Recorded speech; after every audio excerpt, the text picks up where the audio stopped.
I'm Chris Berman. Got a lot of games to cover. Let's get at it. In our first game this week, we had the Browns narrowly coming out on top by 5. Scott stepped it up this week and gave his team some added firepower for the win.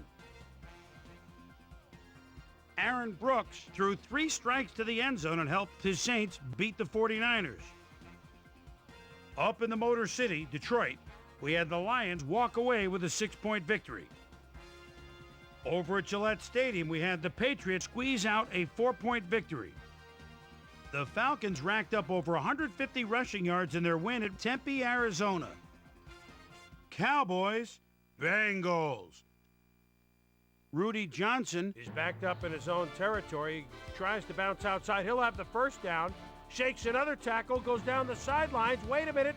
Yes, the ref said his feet were in. He could go all the way, 73 yards.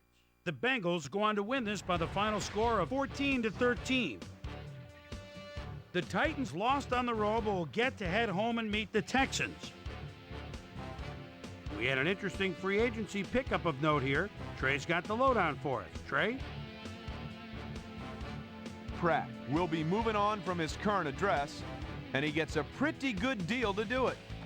4 years, $4.7 million. Morris had a stellar game, but all said and done, his performance wasn't enough to lift his team to a victory. Jimenez rushed for over 50 yards and helped his Buccaneers beat the Bears. In a long-standing AFC rivalry, we had the Steelers win their 4th game of the year. Panthers, Seahawks. Matt Hasselbeck is in the backfield. The line of scrimmage is the 17-yard line. Swings out to the left. A very quick pass. Shakes one tackle. Pulls over another one. Beautiful touchdown. The Seahawks win this one by the final score of 27-24. Down in South Florida, Miami, we had the Dolphins walk away with a 6-point victory. And in our final game, we had the Raiders come away victorious. All right, Boomer, thanks.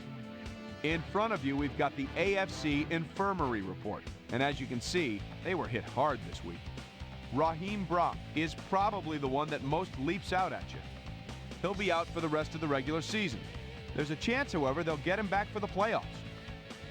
In front of you, we've got the NFC list. And as you can see, they could form their own MASH unit. Deshaun Foster won't see action for a while, so this offense is going to have to make do without him. Doctors confirming the worst this week, a torn hamstring.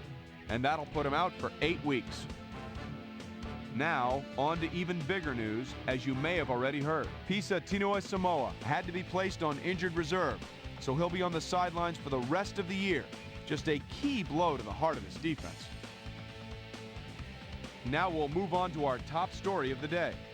Jeremy Shockey will be on the sidelines for a while, and that is not good news for his club. So that'll do it for now. Chris, let's send it back to you.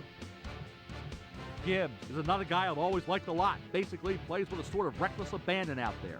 He's got a non-stop motor, and if he can learn to play the backside pursuit a little better, he could turn out to be a really good one. So that'll do it for now, but expect there to be plenty happening between now and April. So another week in the books here on ESPN, but what do you say we hand out a few game balls before we go? Here's my primetime players. That'll do it, sports fans. I'm Chris Berman, and thanks so much for joining us here in the Bristol studios. We'll see you next week right here on ESPN, the worldwide leader in sports.